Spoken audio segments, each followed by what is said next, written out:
Ladies and gentlemen, welcome to another week here at the RGM Experience podcast with me, Carl Maloney. How are you doing? You all right? And today's, ladies and gentlemen, we're joined by a new band for me that I've really started to enjoy, and I saw them live recently, and I have to say they're fantastic, and I wanted to introduce you to them all, guys. So, Corvus and the Morning Star, Charlie and Lewis. Hey up, boys, how you doing? You all right? Good, how are you?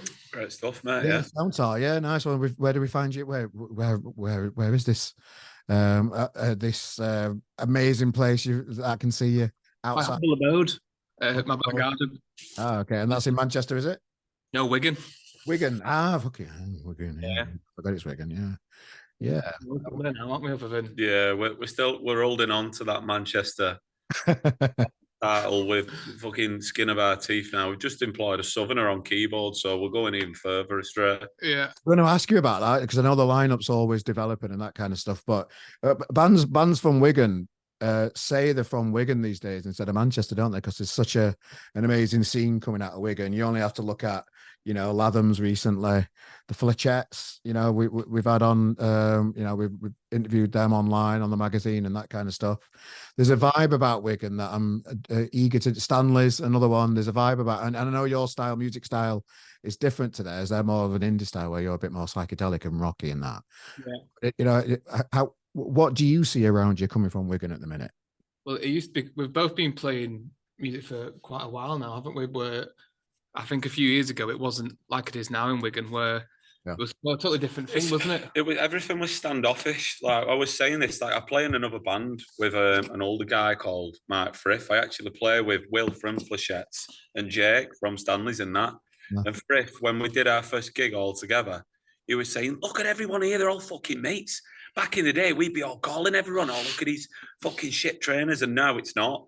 Everyone's mates, like everyone pushes each other up, regardless if it isn't quite your music, your taste. They still, help bands out were years gone before. Like when I first started, 2014, 2013, wasn't like that.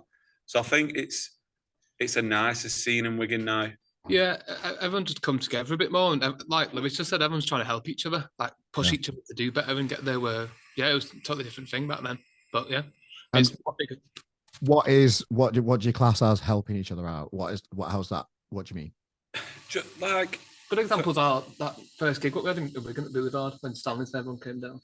Yeah, just like a lot of bands will come and watch you. Like we had Casino Club there, guitarist was there, Facades were there, Stanley's, some of them came down, Fletchettes came down. So everyone supports each other and comes watching, and everyone will come and have a beer with you after. Buying rather t-shirts. Than snub you off or just say, "Oh, fuck them guys." Yeah. Can you swear on here? I don't know. Can we swear on here? Of course you can. You can do it. You can clarify that. I think I've already sworn before, man. But yeah, it's a bit really positive at the minute, and everyone's pushing it. So yeah, it's good. And we were a Manchester band because we all, I think, other than our guitarist Greg, we all were living in Manchester. But then some of our members left, and I've moved back to Wigan now. And the only person left in, well, not Manchester, is Macclesfield. And even Paul's moved out. He's had enough. So but I wouldn't even class ourselves as a Manchester band. Like for me, if you say Manchester band, the first thing that comes to mind is the Smiths. Yeah. Stone Roses, and even though some of our stuff's a bit baggy and stuff, it's totally different to that. Well, we need to update ourselves on our geographical location. Well, yeah, I know it's interesting, though, isn't it? Because I'm from Sheffield originally, and like all the little satellite towns around Sheffield, like Barnsley, Doncaster, Rotherham. A lot of those bands say they're from Sheffield, and I've seen it in Manchester where Oldham bands and all the satellite towns, Rochdale, all that kind of stuff. They say they're more like a Manchester band. I suppose Wigan is great at Manchester, I suppose, isn't it? So it's kind of we want it, we can have it, basically. Yeah, I know. Yeah, I kind of get it because but I just think Wigan stands out on its own at the minute, just because of how much that music coming out of that place. I just think that's great. Yeah, there's a lot of good bands doing well, and they're all young. Obviously, younger bands are going to get more attraction because they're young and they're new, and it's not recycled. But I mean, I've seen some decent older bands. Like, remember when we had Red Clogs? Red Clogs were good. Jesus Christ, them men are good. They're a bit proggy. They're a bit out there, but I was like, we're having them supporting us. I don't give a shit how good they are. Whether they blow us out water, I'm having them purely because I want to watch them play. Nice. They're so good. Anyone who's listening, check them out, Red Clogs. Yeah, nice one. Well, I'm always interested in the journey of a band. I know you mentioned you've had a few lineup changes. So, what causes lineup changes for in your? Do you want the real story? Yeah, 100%. You might be listening to this. oblige them. Oh right. Well, you'll have to start because you've been here from the start. I can't. I was one of the changes. So I've started. Well, I just wanted to be. I was in his band, and then I left for I left for university, so I stopped playing bass for Del Noirs, as they were called at the time. And I started up and just put like a few ads out asking for musicians, and got both our guitarist and the drummer from there. It was just 4 of us, and then we got a bassist from there, and then the bassist wanted to leave to become an actor in theatre, so he did that. He was a good lad though, Castle. Yeah. He's moved down to London now, so that didn't help. And then me and one of the guitarists had a bit of a falling out. I think we're all right now, but just fallouts really, I think. Yeah, or musical differences. The old guitarist offered him out on stage on my first gig. I was like, fucking hell, serious this? I'm into this. a bit like The View of the day, something like that. Yeah. Except you were a bit nimble, weren't you? And you got away. Yeah. A couple of seconds off a crack. We actually played. It was technically a kebab shop that where we played, didn't we? Yeah, Sunbird Records in Darwin. Yeah. Right. I haven't personally, no. It's attached to a kebab shop. You have to walk. We walked through the kebab shop with our amps and stuff. That's when I was like, "We've really made it now, guys! Like, just stick with it. We're going to be there soon." More kebab shops. Good little gig, like that. It's shut down now. But well, there you go. The kebab shops don't open up a venue in there. So, just mainly musical differences, just personal differences. Yeah, I mean, I think musical differences were a big one because, like, Brad's gone and started a new band now, and like, all for him doing that, and he's enjoying it. So that's great. It's just sometimes you just clash and people want to do different things, and it's one of them. It might be best to go and do your own things sometimes. Yes. I think it's hard when you clash because, especially for me, like when I was younger and I clashed with other musicians, I couldn't help it not get personal. Like for me, it was personal. It was like a personal attack when someone said, "Oh, we're not doing that," or "that shit." I'd be like, "What do you mean that shit? Yeah. I've just spent fucking an hour doing this, and you just like shut it down straight away." So I think when I was coming in and you had little riffs, it just sometimes got a bit personal, or people got a bit stroppy. And you, me. I love man, I did as well. You can go a bit mad. I can go a bit mad. Got a fucking Kylie Minogue on us. Deep emotion. But I think it's just like since Lewis and John, I think we've all learned to just take it a bit more, not as a, like you said, a personal attack. It's more we're just trying to make the band or the song sound better. And I think we've sorted it now, but beforehand was just all arguing all the time. So you've got to be resilient, and you're in the music industry, I suppose, and you can't really like take everything to heart, unless you'll just go mad, I suppose. Yeah. I think we did kind of go mad for a bit, so we had to change it up. So we're semi-sane now. Because at the end of the day, you're all just together to make songs. Yeah. You know, that's what it's all about. Now, if you're not writing good songs, then it's got to change. You know, if that person ain't pulling the weight, or his songs aren't good, or he ain't putting enough effort, and then something's got to change. Because at the end of the day, you're all doing this because you love it. Yeah. You're not doing this getting up at 7 o'clock in the morning and doing it because you're being paid. You're doing it, after your day jobs, and you're doing it for the love of it. So yeah. So how have you gone from being mad with it to semi-sane? How did you make that transition? Super Lou. Lewis helped a lot when he joined. Me and Lewis have played together for ages, and I think I was writing songs and kind of getting there, but I needed somebody who I could to sit back and tell me, yeah, that's okay, but we can make it better if we did this maybe. Whereas beforehand, we didn't have much of that. So. You'd still send me songs though, wouldn't you, when I weren't in the band? When we were in separate bands, you'd still send me and I'd be like, it's all right. And then the good ones you'd send me, I was like, fucking hell, that's well good. And I used to say to my girlfriend, I was like, fucking hell, I wish I could go and play in that. But I think we just, from that, we started taking it more seriously instead of just arguing all the time. We thought, let's actually put our heads together and just try and give it a go. So Lewis helped a lot. Channeling the enthusiasm. Yeah. Oh yeah, you also get mature as well. Like the older you get, the maturer you get, and you know, in everything you do, you become fucking. I don't know. You stay in a lot more. You've got a lot of time for other things, and you know your songwriting gets better. Yeah. The way you construct a song, your lyrics get better. Everything just matures on, and that's what happens. I reckon with my songs and the songs you've wrote, they just feel a lot more mature. Yeah, compared to like the first things that we put out to now, I think there's a massive difference to what the songs that me and Lewis have made compared to what I was making at the beginning of Corvus. Yeah, they were. Which was like, what, 3 years ago? That's pretty mental to think. I think so. Oh wow! So what's made you like say? What's made you make a decision you need a keyboardist then? I think we tried to just say that, like I just said, then we've been like going for like 3 years now, and nothing really happened for the first 2 years because we weren't really putting much effort into it. It was you had COVID though, don't forget. There was started COVID. in 2020. You had a lot of COVID. We had our first gig on the night of the first lockdown when that got announced, so that got cancelled obviously, and that took a hit with the 2 years of that. And when we did start gigging, it was hit and miss with who would actually turn up because of COVID and whatnot. And then when we've had different lineups changes, we got this final lineup, and we all just said, right, do we actually want to put some money and some effort in and make this good and actually put some effort in? Everyone said yeah, and we got a good sound. And then we think the final like piece of the puzzle is just getting an additional person who can do keys and like a multi-instrumentalist who can do some acoustic guitar and some keys and kind of do everything if we need him to be. Because a lot of the tracks, like especially the 4 we just recorded up in Scotland, they've all got symphon or an organ or a mellotron, and he doesn't want to play with. I'm going to say you because the others won't mind doing it. He doesn't want to play with any monitors in. You know, like having a backing track that can't see someone playing, which I'm totally fine by. You know, as long as it's not like front and centre and you're like, hang on a minute, it's a fucking mellotron giving it 9-0 there and no one's playing it. But to have someone who can play acoustic guitar, which the lad can, and keyboard, can he sing? Yeah.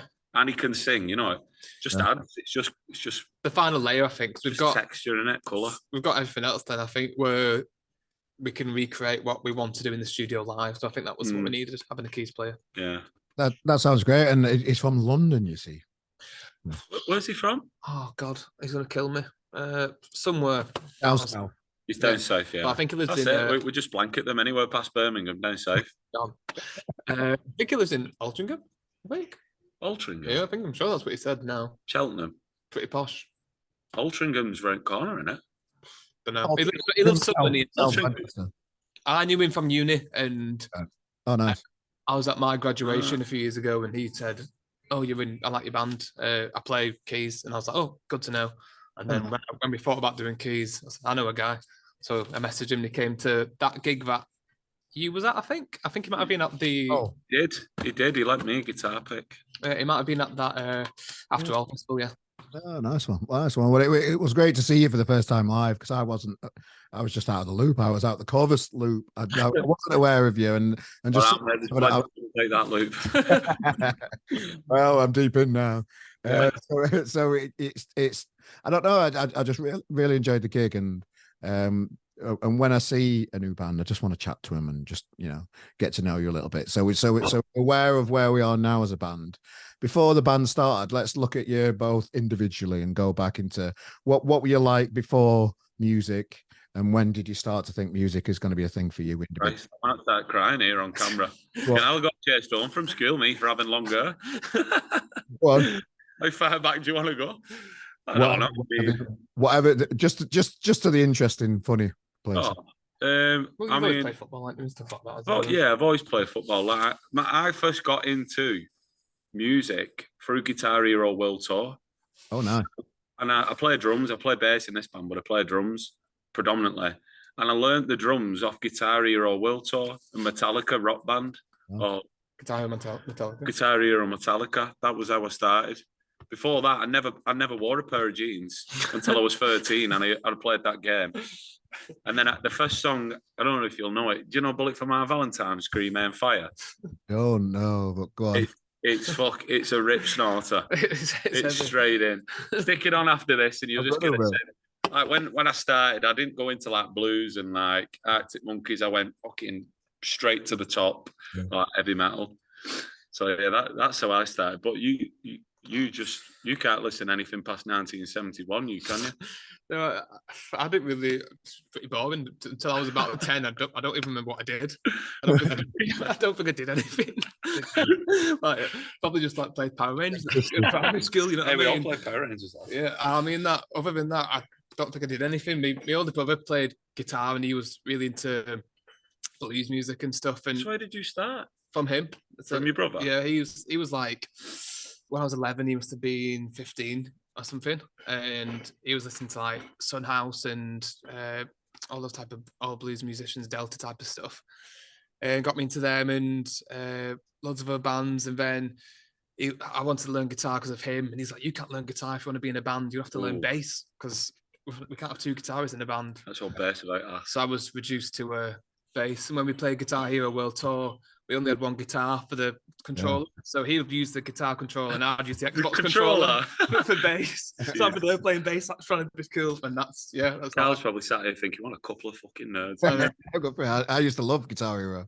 Really? I had the guitar and stuff. Yeah. So we only had one guitar anyway, but it is kind of it's. I played guitar before I played the game, but there's a skill to it still, and it can help your fingers move about a little bit, I suppose. Slash I know what you mean. There's a video of Slash trying to play it, and he just can't do it. It's hard. I mean, I put some hours into that game, mate. You don't get too expert for nothing. Exactly. I completed the Beatles one.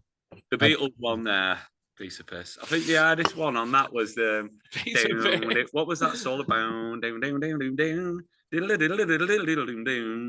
What solo's that? Put it in the comments if you know what that solo was. Put it in the comments. Please comment if you know the solo to that Beatles track. But yeah, so I got into music with my brother. Hard Day's Night. Is it Hard Day's Night? Oh yeah, it might be. Yeah, but when I get onto you. Yeah, I think it is actually. There you go. But yeah, that was it.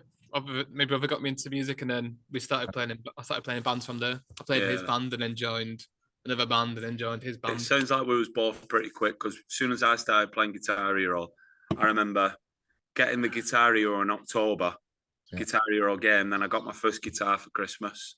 It was a Yamaha. Fuck knows why I did it. I just started being an idiot and relicking it. I didn't know it was relicking at the time. I got me dad's toolbox out, sandpapered outside, screwdrivered out front. And I remember my dad coming up going, "What the friggin' Joanne, have you seen state to this guitar?" It was a fucking mess. But yeah, my first guitar was like a black Yamaha. Stunk of smoke. I don't know who my dad bought it off, but stunk of stinks. Give me that proper authentic thing, and then but when it's new and like I remember the first couple of songs I'd learn on guitar, and I haven't really spoke about bass, but I don't think I have to, do I? No. When the first song I remember going down and showing my mum and dad was Nothing Else Matters by Metallica, and my mum went, "Oh, that's great. Do you not need your other hand?" You know, because it's the first bit's just not for. I presume she's from Liverpool then. Yeah, she's just goes, sir. Yeah, that wasn't just a random accent. Just a random accent. Yeah, I'm not like Peter Kay where he impersonates someone's an Irish lady. So what's the biggest challenge for you as a new band at the minute when you look about what you're thinking is a nightmare at the minute? Petrol money. I'd just say opportunity because it's quite a niche market and where we are. You know, like the really top bands.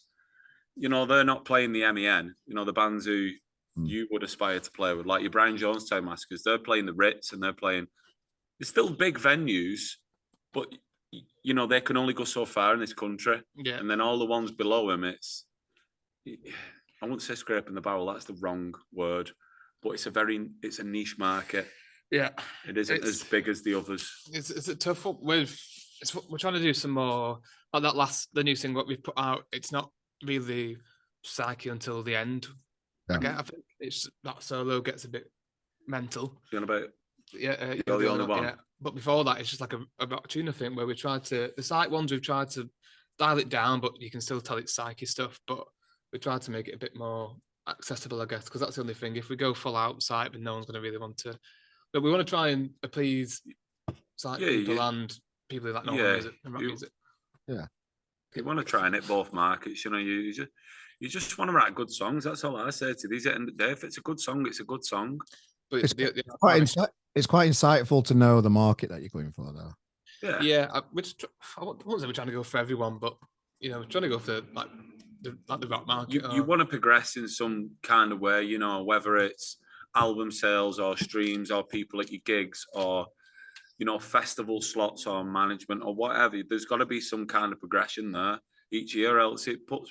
We've been in bands before where you're going round and you're playing toilet circuit. Yeah. It gets like, if you don't see a progression, all the band members start getting stale and they're like, what are we doing it for? So there's a progression there each year, like a top gig here or a festival slot there on a good stage, and keeps everyone going. Yeah, the main thing I think is just getting. We've never been good at doing like the marketing thing online or trying to get. There's very few bands that we were good at that. That's what we probably struggle with the most, is trying to get like the music out to the right people or social media stuff, because we're not very good at social media, but that's probably what we struggle with at the minute. I find it hard to do. But there's always something you can get better at in there, and social media is a massive one. Social media can help you. You'll gradually get to a stage where you're just playing to your mates, and the only way to really crack out of and get out of that position is to crack on with the socials and find different pockets of people all over the country by doing little tour slots and gigs out of town and that kind of stuff, and just hammering the socials and just hoping some people will get involved with the band too. It is really important these days, but I do get it. It's not the most fun of things, but that's part of progressing as a band, though, is learning these new things and embracing these things and just cracking on with it. You can't do nothing else but that, can you? I suppose the people we have, like, I've like met people through social media who like the band, and they've been like, Roche is our band manager now. He bought our first CD like 2 years ago when we did like a live EP. He bought it then, and he's been following us ever since. And one day, was giving me some advice about some gigs. I said, just be the manager if you want, mate, because you seem to know what you're talking about. So that's what he did. But Patrick's another one who we've met on Twitter who came to all of our gigs. Like, the people who we have met from it have been really good and solid and always shared. Stone Anthem. Yeah, we met some good bands as well. I love them. We've met a load of people through it. So it's something that we definitely need to do more, because when we have utilised it, we've met a load of good people through it. So yeah, Scott Apple as well. He was good. There's such a good group of people. It's not that hard. Just follow loads of bands that you know and just like share the stuff that they're doing. They'll share your stuff. There is particularly Twitter's a nice community for musicians. There's a lot of dicks on it, but there is everywhere. But you can there is I find Twitter to be where you have more conversations with new fans and that kind of stuff. Just doing what RGM does. I'm always chatting to people and saying hello and talking about the gigs they've been to and all that kind of stuff on there. And it kind of it's a lot, but it's not like you're working out pit rock like that. You can just do it while you're having a shit or something. You know what I mean? Just like just dip your phone and do it. You know what I mean? It's not the end of the world. It's definitely something to embrace and just crack on with, I think. 100%. It worked for us in lockdown because no one had any time to do anything else. So we got a load of people who listened to us and like replying to us in that. Then obviously everyone's got a bit back into things. Everyone's busy again now, not just sat listening to music, but we'll get there with it. So talk us through the other members of the band then, the people that aren't here this evening. Talk us through and who else is in the band and their dynamic, and let's have a bit of fun with them as well. Let's wind them up. Yeah, we always have a bit of fun with them. Baldy Paul. He ain't that bald yet. I thought you said Mouldy. No, well, fucking mouldy and baldy. There we go. We can use that. We got our drummer. Do you want to describe Paul? The only way we describe Paul. I don't know. Go on. You have to do it. So when Paul gets pissed, our drummer. Don't tell him name. Yeah, it's class. No, he won't. Well, he should have been here for stop me. He has this little thing where he puts his hand down his top and he rubs his nipples, but he can't help himself doing it. He loves it. He's terrible. Solid drummer though. He's a good drummer though. Good drummer. Just his nipples is red raw. Does he do that when while he drums? That'd be impressive. He has rubbed his nipples. If it was one hand drumming and doing it, that'd be impressive. It's not that good, yeah. Does he not realise he's doing it? No, don't think so. Oh, it's just like a thing he does. Like just when he's pissed, when he's had a drink, it's just you see this hand creeping down top of his chest there, and then identifying a nipple to rub. There's Greg. He's the lead guitarist. Yeah, he's really good. When I put the advert out for him, he said, yeah, we like the bands you've said. I said, where are you from? He said, Wigan. I was like, right, okay. Where'd you go drinking in Wigan? Because I'm from Wigan. He said Independence were the nightclub we all used to go to. So what the I said, I don't know who you are, but I always used to go there. So I met him, and he's really good. He's a good guitarist. Class. Frankie, I don't know if you saw. Did Frankie play the RGM gig? No, he didn't. Sorry, not the RGM, the After All Festival. Saying that 'cause he's there. He's the tambourine player. Yeah. Also maracas. He plays drums in a band called Pink Shirts for Pale People, an indie band. But it just comes along for the ride. Yeah. You know what we mean by the ride. Yeah, it's you're going to Sheffield and going to Scotland and going to. He never drives anywhere. Okay. And his back pockets are always full with. Yeah, he's always got. He never just turns up with bloody. He never actually comes with his own tambourine. I always carry his stuff. Right. Okay. He walks into the venue just before we go on. He's like, right, where's my stuff? Like a shit Mick Jagger, isn't it? Yeah, he's a shit Mick Jagger. Yeah. So one thing he's got to bring, and then it just he can't be asked with that. He can't even bring a tambourine and maracas. Do you remember when he fucked that gig off of a week because he had a blister? Oh yeah, was playing the gig and he. Let's stay to this. We did the Friday night in Wigan and the Saturday night at the P Hat. Did the Friday night in Wigan, and the Saturday he said, "Oh, I'm coming tonight, lads, but I'm not going to play a tambourine." I was like, "Why? Obviously you have to play." Yeah. And I've got a blister on my hand, and he came and it was like the tiniest blister on his hand. He's like, "Oh, it's hurting so much." It looked like a fucking Rice Krispie. He didn't play one song and he walked off, and we had to get. We had to just keep getting random women out. The audience was like, "Who knows how to hold a tambourine?" We didn't even ask him to play him, just who can come up here and fucking look like they can play. This woman that did it, she was class. She was class, wasn't she? She was great. Yeah, She knew exactly what she was doing. We just got people, so it worked. We had some audience it was good, participation. wasn't it? Yeah, it was a good gig. And then this new lad on keys, Sam. He's I knew him from uni. He seems like a sound guy. So he's put a load of effort in though. Like he's worked out the tablature. Well, he's worked out the sheet music for each track. Yeah, I sent him all the songs what we would have to play in a set, and he came back to me and said, "I wrote out the sheet music for every single one. I've got all my presets for different sounds I want to make." I was like, "Oh fucking hell, he's in the band then," because he put more effort in those two than we do for practice. No sheet music. I was like, "Right, you in? Come on." That's what you want, though, isn't it? You need that. 100%. The fact he wanted to come for a jam, and he was like, "Right, He said to me, "I don't want to just turn up and make up on the spot. I want to be prepared." So, he's more prepared for us. So yeah, he's in. As long as you're eager and you want to do it, that's all that counts. Because we're not Rolling Stone. We're not like the Beatles. We're just a couple of lads who make music and want to play it to a bigger crowd and do half decent off it. That's it. And if he wants to do that, wants to come and join, then fair play to him. He's in. Whereabouts do you see yourself at the minute in the music industry, and what step do you feel you need to get to next? Well, right now, where are we right now? Where are you? Where do you feel you are right now? Yeah. we just the big thing is to boost social media, to have a big presence online. Yeah. Because most of the time I find new bands is social media. Yeah. A lot of the time now. There's very few times where I've gone to a gig and gone, Jesus Christ, these men are good. Maybe back in there, 2012 and below, I'd be going to gigs like, holy shit, the support band's mega. But now a lot of it, I found some mega bands recently. I think all we've been doing, I think the set's been really good. And like yourself, we spoke to after the gig, and we've had a load of people come up to say and becoming like a new fan of us from playing live.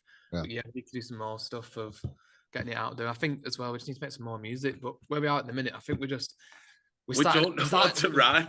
We started off again. It's basically what we said is like, right, we're a new band again now with a new lineup. Let's just start again, start afresh, and go for it. So just ready to see where it takes us, really. So how are you going to do the social media thing? How are you going to learn it and do it? Just see what everyone else is doing. Magpie. Just copy.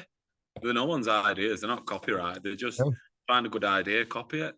I suppose. Like you said before, shaking hands with bands, that helps a lot. You scratch my back, I'll scratch your balls. It's got to work both ways, and lifting bands up. Yeah. That's look at the Lavums, prime example. Look at the slots there. We're getting in the people that they were helping them out. All the Twitter pages you showed the music, and it's about just helping bands out as well. Just for that though, the music's got to be good as well. Oh yeah, so there is that. So we got to. So it's like we want to do that, but to be able to be shared on social media, we need some new music out. So the main thing at the minute is just putting like this last single and putting out more regular singles so that we can try and boost the presence of like, look, we're actually making music, not be dormant and come and watch our gig and you never heard any of our tunes type of thing. So no one's gonna share shite. Yeah. So I think we just need to get all the songs that we think are good and what people have said that are good live and just get them out to people and try and send them out that way. Yeah, well, it's always a good idea. You just got to hammer everything, I think, and there's no secret for social media. I think it's a good idea if you're considering putting something out or not putting something out. Just put it out.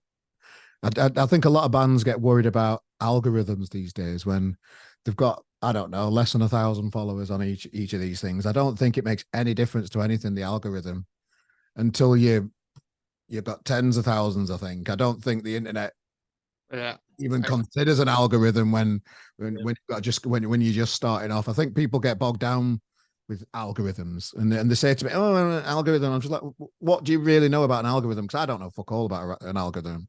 I've got no idea. Why? I've just seen bands whining about algorithms and thinking they know about algorithms when they don't. Yeah. I don't know what my point is about algorithms. I mean, I work in IT and I don't have a fucking clue. Yeah. But music algorithm works. Everyone's stresses about it because Spotify's going to play you this certain way and put you into people's radar and stuff like that. Yeah. But like you said, if you're not got a big following on it, then it's not going to pick you up because it would rather pick on someone else who's doing better. So the point is just get the music out and try and get it heard. And fuck it, if it gets on the playlist or not, then great. If it does, if it doesn't, then better luck next time. But keep on trying to push it out. What I think will be a better idea is post as much as you can when you're young, or not when you're young, but when you start a new band. Yeah. And just take note of what worked and what didn't, and then just do more of the stuff that works and sack off the stuff that don't. But do as much as you can. Yeah, throwing off shit. Learn from and the stuff that sticks. Just keep doing stuff like that, and just learn from and just do it naturally and organically on how you are, and just have it. I can just tell by you two, you've got a really nice vibe about you both, and I think you can have a lot of fun with that kind of stuff. And yeah, we can have a laugh, and that's I think a lot of it is. I mean, especially I always remember when I was a kid, and when I liked a band, I would try and find out so much more about the band more than the songs. So, prime example was I used to be obsessed with Avenged Sevenfold. It's bad saying that. But I'd be that obsessed. Like, I'm talking like YouTube 2010. So it's only been going 5 years. I would be scrolling on the internet for any bit of content I could find on Avenged Sevenfold, whether it be in a tour bus, in a studio, backstage at a gig, like drum cam, whatever. Just because the personalities then amplified the music for me. Yeah, and I think a lot of bands do that. Like I listen to the Blossoms podcast. I'm actually listening again. Now I'm not like a number one fan of the band, but I like the music and I find myself singing their songs after I've listened to the podcast because of the personalities of the band. And that's a big one, to amplify the music by, giving the songs a face for people to connect with. In a sense, when we recorded the EP in February, we filmed a lot of it, so that's something what we could potentially do. There's going to be a lot of editing for PG parental guidance reasons. Fuck off. Just put it out how you want. Just put it out. All fucking P45s next day. So how do you find things working and having to? Because I know you've got a few gigs up coming in that we'll talk to in a bit. But how do you find working and gigging and being in a band and sorting your merch out and doing your social media and doing everything else, that finding new members, rehearsing? How do you get it all together? Speak to him. I do the merch. Yeah, with Daisy. Yeah, so the working bit's all right. I used to work on bars and then it was shit. It was impossible to do gigs because you're working every Friday, Saturday night, and they won't let you off. But I think we all work 9 to 5, so we can always play a night, we can always play a gig. So that's okay. And we're all right for practicing. That was the main thing, making sure that we all have jobs we can all afford to pay into the band and also actually play gigs, not being so that's okay. The managing all the other stuff is it's hard, but it's okay. Like, it's hard. It's manageable. It's just I wish I could put more time into it because when I finish, Yeah. I've just been dealing with nutcases all day. The last, and then when I was like just de-stress, whatever. Yeah. I go on my phone and I end up forgetting about what I was supposed to be doing or sending emails to people or things like that. It's gonna be a bit hard, but if we can do it. It's not the end of the world. It's only fucking Twitter, isn't it? Like, I mean, first world problems complaining about not being able to use a band's Twitter account. About earning loads of money. Yeah, I hate earning money. Rubbish. Shit. It's so crap having a job in it. But that's all about He it. does do a lot though. He does do more than anyone in the band. Yeah. Yeah. But it's one of the, I like doing it, so it's Well, I'm still waiting for my t-shirt. yeah. I mean, Have you sent it? I've sent the fucking t-shirt. Well, Carl, we'll fucking drive down and drop you one off. Joking. Honestly, I don't think he's sent I've it. sent it, honestly. I know he has. I've seen the receipt on email. so what's coming up next for you lads then? Just talk us through what you've got coming up. What exciting things can you tell us about? Gonna do them in order.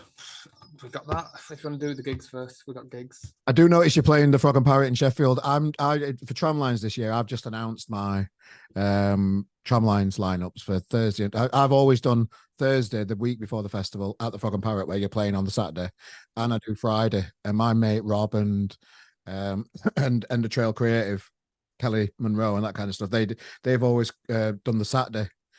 So I've seen you playing my hometown Sheffield on the Saturday. So did you say you're try and come over early for the Friday so I can have a pint with you? Yeah, I said you're going up, aren't you? Yeah, I think I'm going to stay with one of our mates on the Friday and come and catch some of the. Well, I think I'm coming up now because I've spoke to my boss. I can get the afternoon off, so I'm going to zip up straight after work in car or be in car when I. Yeah. But yeah, probably yes. We got that, and we've not played Sheffield before. I mean, you played. I played the Sheffield one. I played Live Rooms in 2016, and it was fucking mega. You know the Northern Soul? Is it Northern Soul Bar? Live Rooms. Was it on West Street Live Rooms? Is it one of them pop-up venues that they do in front of Devonshire Green? It's like on the corner. It's on. Forum. What's it called? Forum. Is it Forum?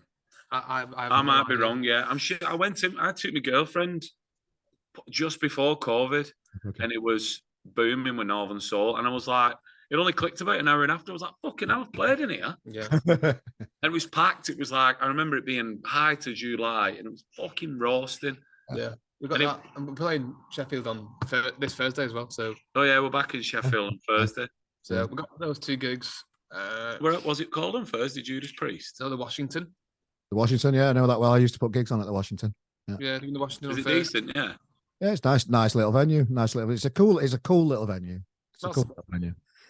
It's nice free entry in that, and they have like DJs on after and that kind of stuff. It's a square room, but it's cool as fuck. I put gigs on there for years.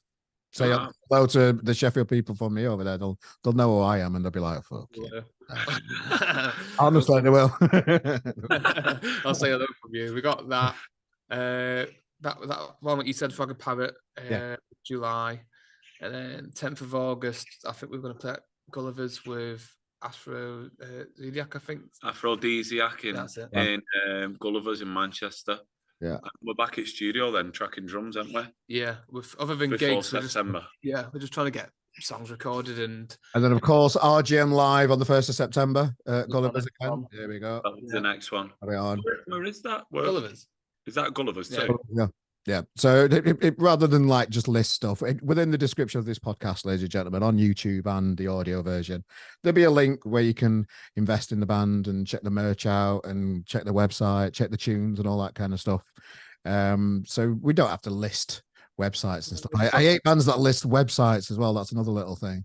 You know, at the end of the gig when they say you can find me on Facebook.com and blah blah blah. I know. Well, but no, I don't think it's. I think it's pointless. I don't think people listen to you. I don't know how many people have you when you've been to see a band and they've listed the Instagram address. How many people have gone to it? Exactly, it's pointless. 0. Yeah. But for audio listeners, 0. We'll put all of our gigs in that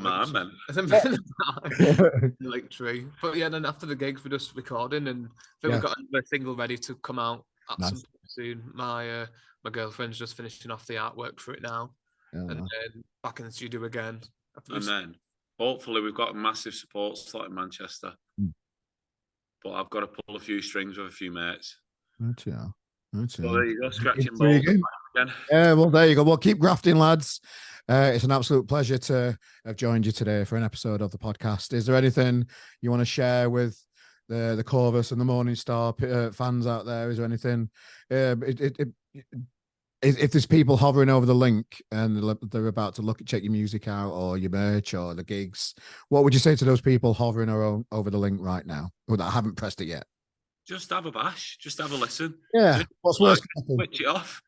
You know what I mean? It's that easy. You can just put on something what you like then after that. Yeah, nice one. Just give it a go. Like you amount of time you waste in a day scrolling through shitty videos. I'm sure someone could play a 3 minutes of a track and make their mind up and say, "Oh yeah, it's decent. I like it. Put it in the playlist." Yeah, they say if you don't like the song in the first 10 seconds of it, then hell, lad, I was giving them 3 minutes. No. Brilliant. Well, Charlie, Lewis, thanks for joining us for an episode tonight, boys. Wish you all the best. Can't wait to get some gigs under the belt with you and get to know you all in real life and put a pint in front of you next time I see you. Really appreciate your time, guys. Nice one. Thank you. Thanks for having us. Cheers, Carl.